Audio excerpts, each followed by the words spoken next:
before I try to make myself official of anything. With that said, I'm just gonna check to make sure that stream is running smoothly, and I'll be talking for real. Spinnin', spinnin', spinnin', spinnin'.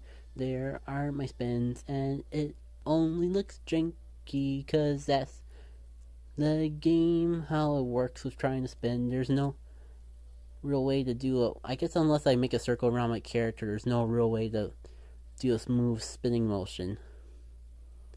But that's close enough. Enough procrastination along the way. It hasn't been the most eventful week in the world, but we've had some pretty high level events the past few months before this, and so it's a little hard to compete. And that's not to say that good stuff hasn't come out since the last time we sat down and chatted about the game. I guess the first thing I could go over is a new mechanic that's gone, and so a lot of people are kind of already over. But it is something that might come in useful to know, so I'm going to go over it anyways. That is the whole system of Lucky Pokemon. I believe last week I talked about training in game, and if not, that has been a feature in the game. But Lucky Pokemon kind of spice up the whole training mechanic, gives you a reason to actually bother and do trades. Essentially how it works is when you trade a Pokemon, it has the possibility of getting some sparkles alongside of it and becoming lucky. I could probably just show you rather than tell. And don't worry, I'll give a good audio description for those who are possibly listening to this instead of watching. As you can see, the background is incredibly funky. It's got like red spirals coming out, popping into your face, yellow snow all over the place. I thought I was done dealing with random snow blocking up the background. And under the Pokemon's name in green text is labeled as a lucky Pokemon. Essentially, there's one thing that lucky Pokemon do. You get yourself more Stardust for your buck. Pokemon take half the Stardust they normally would to power up. And funny enough, the first few trades I made after getting the whole lucky Pokemon trade thing went live, the first two Pokemon I trade, out of the three Pokemon I traded, four I think actually, the first two, the second and the fourth I believe, were both lucky Pokemon. I have that route that I showed before, and I also have a lucky Totodile. Unfortunately, their CP are terrible. They're probably both level 1. So I don't know, even with the Stardust discount, if it's worthwhile to actually power it up. If I can go back over to the routes real quick. It's a little bit of a shame because it's got good IVs, but it's not perfect, like my Gardevoir. So I'm not sure, and with it being so low level, I'm not sure if it's worth powering up and evolving, even with the discount to Stardust. I think what I'm going to do is just hold on to it for now, and that way, if we ever do get an event revolving around routes and its evolved form Gardevoir, and it gets a special move, I can be slightly less salty about the fact that I have a perfect Gardevoir that I pretty much already fully evolved and invested into powering up and making it the best it can possibly be, because you don't got too many options if you want a good fairy type. With that said though, I'm hoping to do a few more trades in the future and possibly get some more Pokemon worthwhile out of it. Because there's an event going on currently that really will make it worth my while if I take the time to actually trade with people I interact with in the game. And I don't know what else to call it besides a trading event. Essentially, from August 2nd to August 19th, there are more incentives to actually trade Pokemon. Normally when you trade, there's a bit of a cost when it comes in Stardust when it comes to trading. Now those Pokemon will cost 25% less Stardust.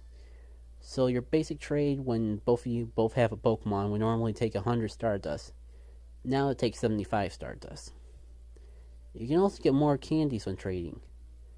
Normally when you trade Pokemon, you can get candies. And depending on the distance the two Pokemon were when you caught, like if you caught one Pokemon in Canada and the other in the USA, you can get more candies than if they were both caught in the same city. Normally that max is out at 3. But for this event, you can earn up to 6 candies for doing these trades. Now, the big question in my mind is also a question that I have a hard time wording, so show patience with me. To get the maximum 6 candies, do I also need to trade a Pokemon from double the distance of normal? Like if I got 2 Pokemon from 2 different cities before this event, and they would get me 3 candies.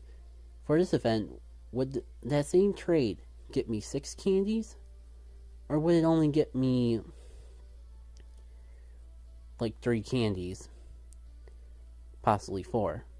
That's a question that I think I have the answer to, but I still have some doubt because I had a Pokemon trading that I thought would normally be a 3 maximum candy trade. I did it with someone else and it was only a 5. We only got 5 candy out of it. So there's no. I think you would still have to do that trade from an extra amount of distance than normal to get the most candy you possibly can. But I've never seen any sort of source covering this actually give me a straight answer on it. So I still have room for doubt. Still, it's not the biggest thing that's ever happened in this game. It's kind of hard to make it a big deal when you don't have spawns to go along with it, but it does incentivize people to do more trades. Oh, I forgot about possibly the biggest part about this event. If you get a new entry in the Pokedex, like you catch a Pokemon for the first time, or I don't know, do a trade for a brand new Pokemon, you'll earn triple the experience you would normally get from that Pokedex entry. So that's all fine and dandy. Unfortunately, I think I pretty much got my Pokedex maxed out, so unless I can find someone willing to trade me a regional or an unknown, I don't think we're going to have the possibility of getting a new. I'm not going to be able to cash in on that extra experience. And there are a few other events that are going on, or just new things in general that might spice up the action, make this whole trading event a little more worthwhile or so. And that involves new spawns.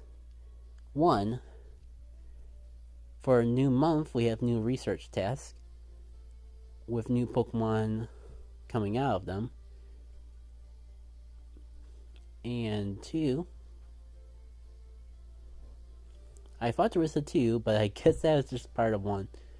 So yeah, for the month of August, when you do a research breakthrough, you will get yourself a Raikou, as well as the normal rewards of experience, Stardust, and a mystery item. Nothing special about this Raikou in particular, but for those of you who aren't able to raid, this is a good opportunity to finally get that legendary Pokemon off your Pokedex. And there are a few other research tasks that are worth noting. One, there's actually spilled out that there are 2 new shinies that you can get in the game. Houndour can now be shiny, as well as Snubbull. And I'm assuming their evolution lines can be as well. Worst case scenario, you can always evolve a Houndour or a Snubbull into a Houndoom or a Granbull respectfully, and their shiny form will carry over. And on top of that, a brand new Pokemon, technically, has been released into the game. For those of you who don't follow the main series that closely, even though we're up to Generation 3, not every single Generation 1, I think we actually got every single Generation 1 Pokemon. So, excuse me, I meant to say Generation 2 and 3. Not every single one of those are out, and that's not even including the final set of legendary Pokemon for that generation.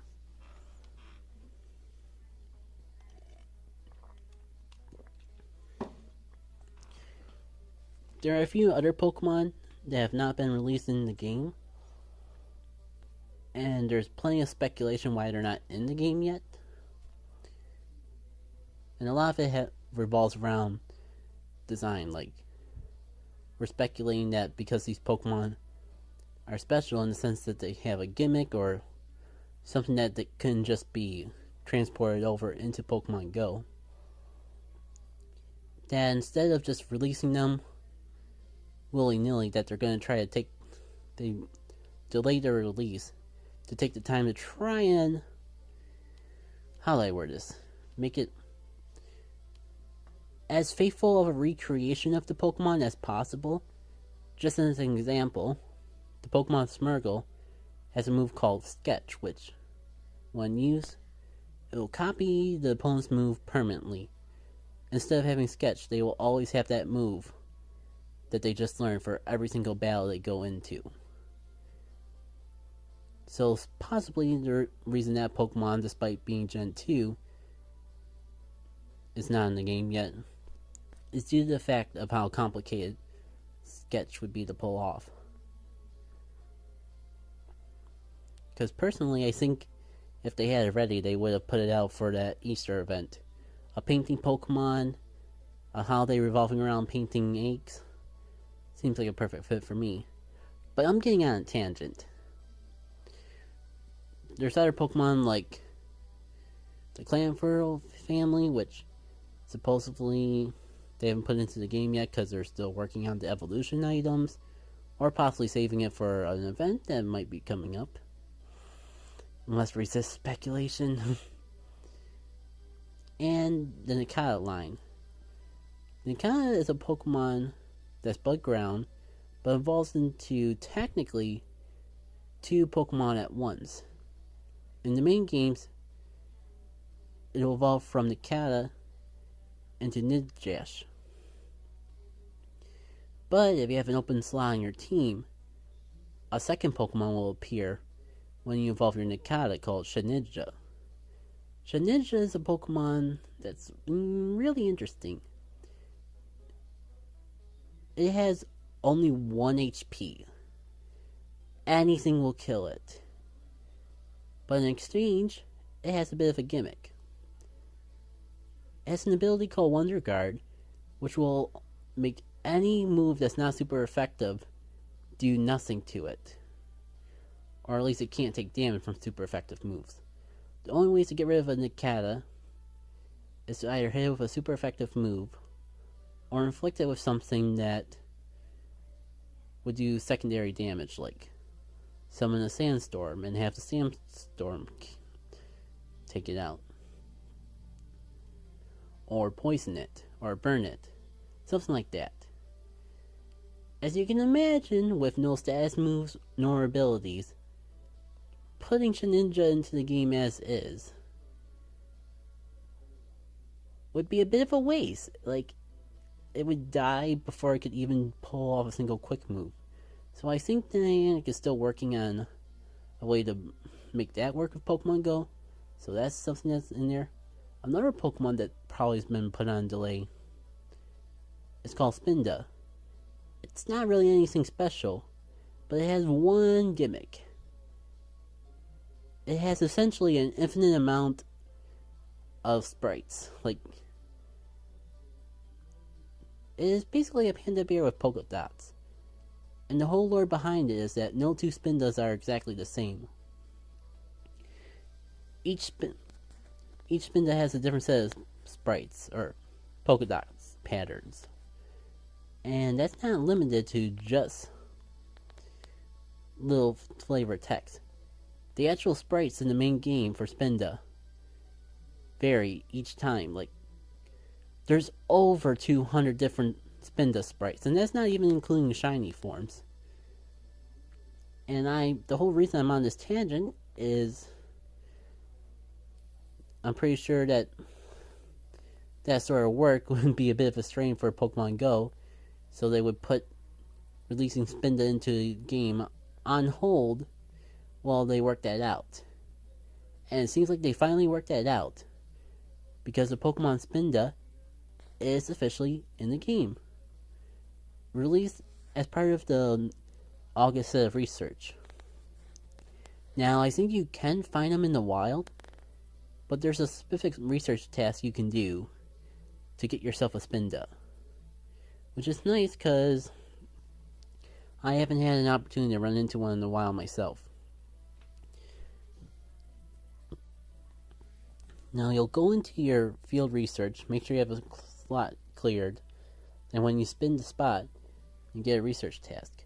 If you get a research task that kind of looks like this, but instead of saying 5 Pokemon with water boosts, it says get 3 curve balls in a row. I believe that's the text. It does involve curve balls. It involves 3 of them, and I think it's 3 of them in a row. You do that, claim the reward, and you get yourself a Spinda. So that's nice that they finally got that Pokemon into the game. And the 2 new shinies are a nice touch. I just wish that there was some nests around that actually had a Pokemon that could be shiny. Because I think of actually going on a walk and maybe just, like, say, screw it up. Use this feature of my phone provider that allows me to, like, use unlimited data for a couple hours or a couple minutes, like an hour, and just make a stream out of it that way and just fork the extra cost for that particular month. But that's speculation for another time. And I'm sure there'll be plenty of opportunities to get these shinies coming up in the future. Like, nests will keep rotating, and eventually I'll be able to go hunting to my heart's content. Now,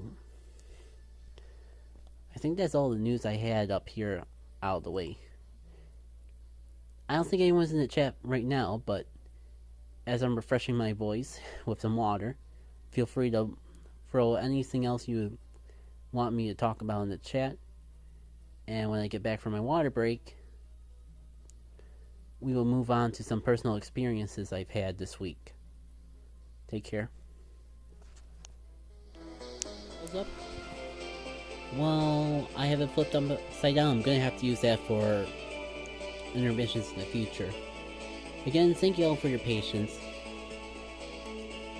I'm still experimenting with the whole streaming thing still.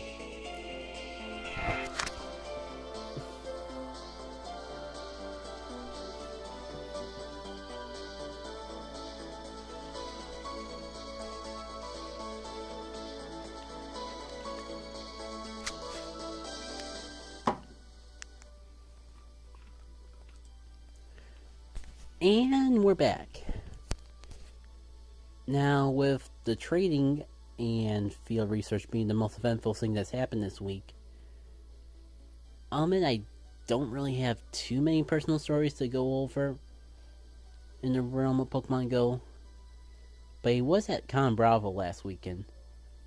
Pretty much a gaming convention revolving around YouTubers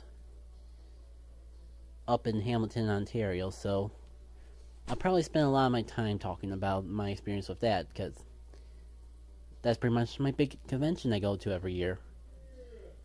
Don't worry though, I will be tying all the Pokemon Go stuff I did to that, so it'll be something.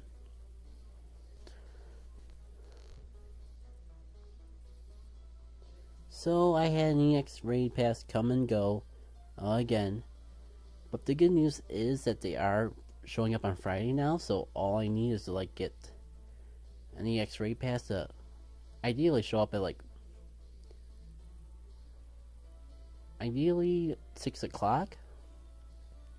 But even for it to pop up at 5, I might be able to arrange something where I could head out of work for a little bit early just to finally get to do one again. And on the bright side, I would have the entire rest of the weekend off to just enjoy myself.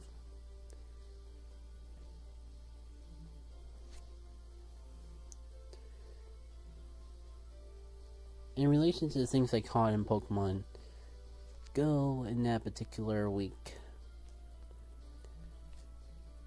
I did catch a lot of things up in Canada, and unfortunately I pretty much have traded a lot of the significant stuff already. I got a few things from raiding while I was up in Conbravo, including a Porygon, Krylia, Registeel for whatever that's worth, and a Machamp. Did some trades with the... Oh, I also got a Snorlax from a research break for it. I traded that Snorlax and the Machamp, try to get candies and maybe get lucky, but no luck there. And as you can see, there wasn't anything too spectacular besides the Jinx, and a surprising amount of Gravelers. Was surprised to get all that.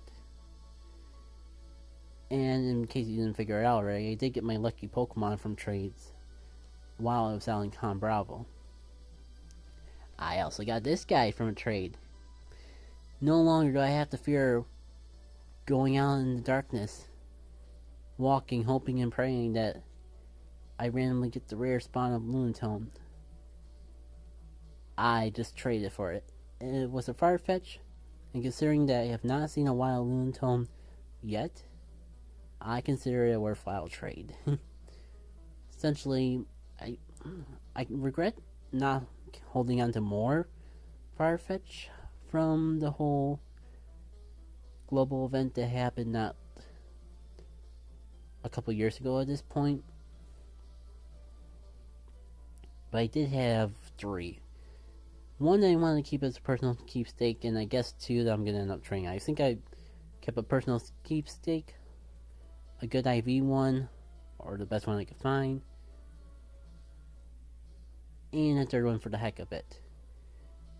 But considering Farfetch is a Pokemon I'll never actually use, I think I'm better off using it to give myself an edge in trading for Pokemon I normally wouldn't have access to. Oh yeah, I did find this Jinx just off the Canadian street. I don't think it's actually any good, but it's nice to... It's still a fairly uncommon Pokemon. Like, I don't think I ever seen a Jinx unless I go out of my way into a big city. Like, they do not seem to want to spawn in the areas I normally walk. So, it's still worthwhile find in my opinion.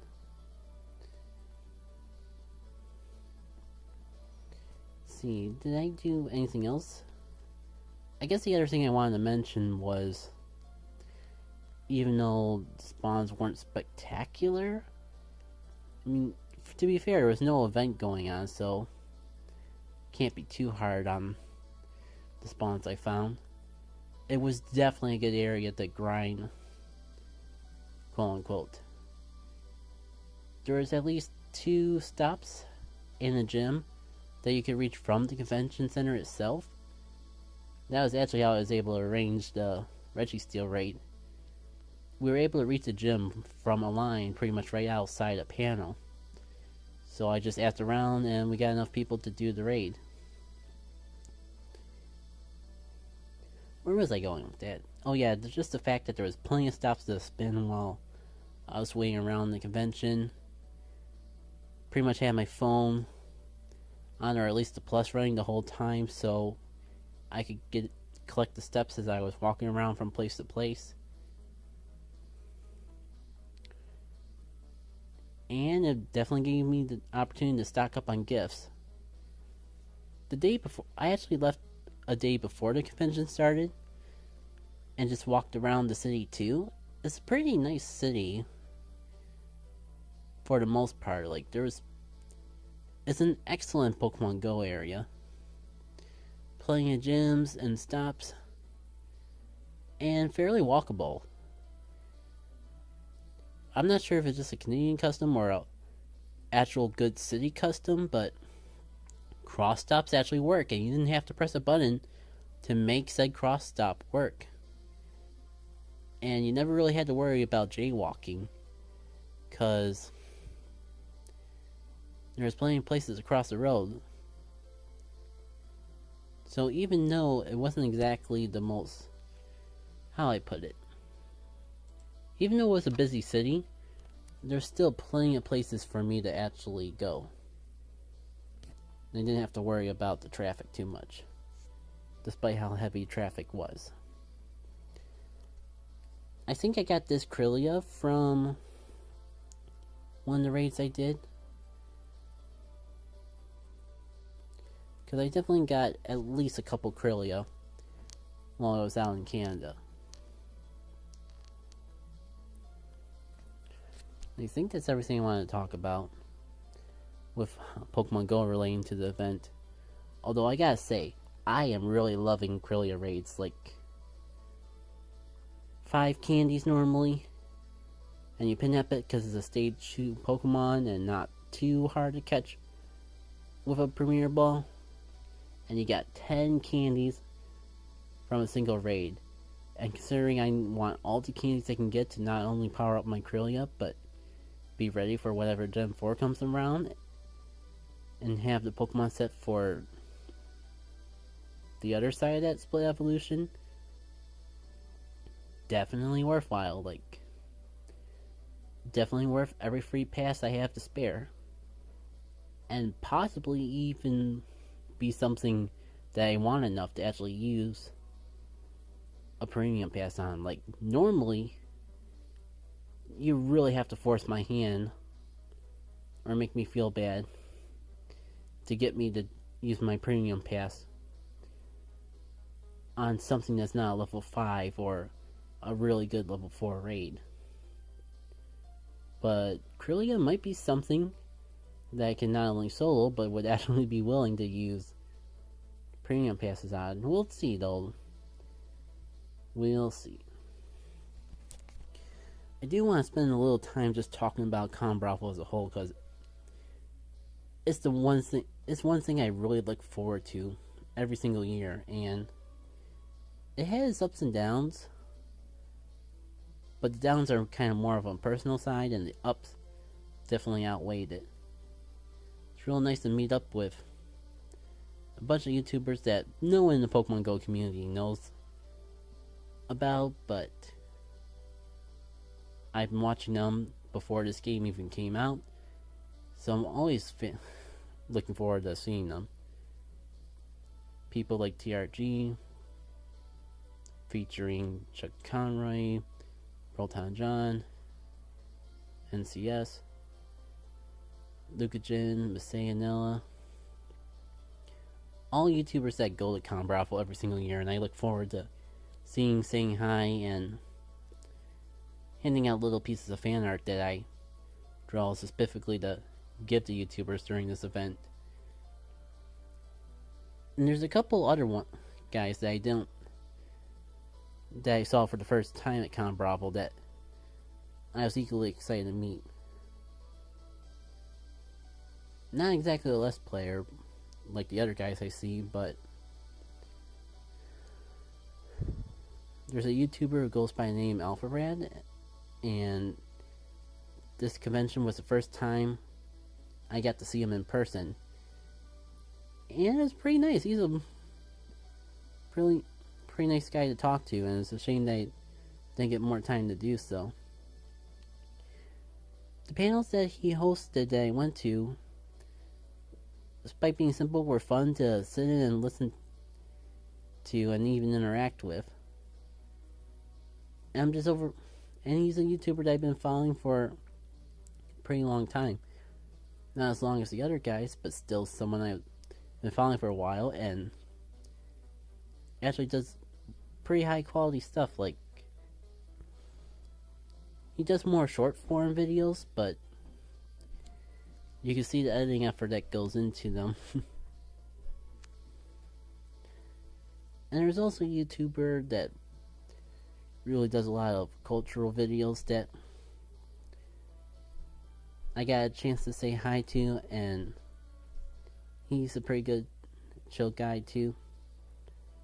And enough about the people that were at the event. And besides meeting up with YouTubers, the other thing I like to do at Conbravo and see the people who are cosplaying there, always some fun costumes. And when I have my casual Pokemon trainer set, nice to go around and get pictures with other fellow fans of Pokemon.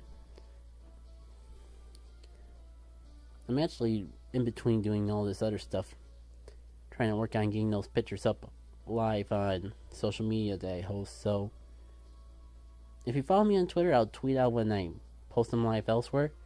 If you have Facebook, that's actually a place that is a place where I post the pictures on. That's where I'm working to get them up now. I don't really got a good way to post exactly. I guess I have to pretty much shout it out since I gave this much detail. It's JackitK, but not spelled the same way my Twitch is spelt, because that was supposed to be for YouTube updates and the other one's for art. But I don't. Point being, the art cosplay one is spelled JackitK.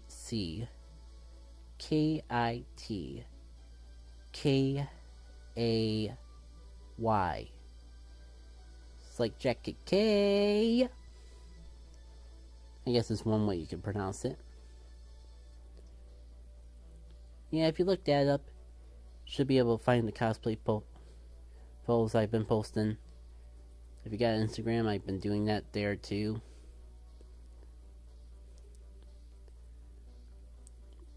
Anything else that you want to talk about with the convention? Not really anything else.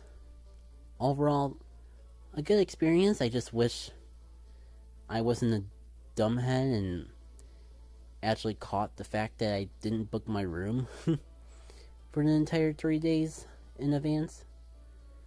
But I worked out an alternative that worked out just fine. But yeah, plenty of time to meet up with people that I really look up to. Cosplay galore. Fun panels to go to. Even plenty of great artists to see. I even bought a few souvenirs for some of my friends and that, because the artist gallery there is pretty good too. My only regret is that I didn't spend more time up there, but for the most part that was beyond my control. Maybe I didn't need to go out Thursday, because there's a little period of time I felt was wasted and got bored in between Thursday evening and Friday morning, afternoon before the convention started. But I do not want to take back that walk I did on Thursday, because just walking around the city was pretty nice. And the time I did spend walking in general outside of the convention had its own personal charm, allowing me to get to know the city that I've been going to for this convention quite a bit better than normal. And I already got ideas of where to go for next year. Well, that's all my spiel out of the way. I can already feel my voice leaving my cords to the infinity of dryness. I don't think we got to the point of infancy of soreness, but let's not push it. I've been JackitK. Thank you all for listening to this. And I hope to see you next week. I don't know if Saturday evening is when I really want to do this, but I feel like I am getting closer to narrowing down a consistent time for me to do it.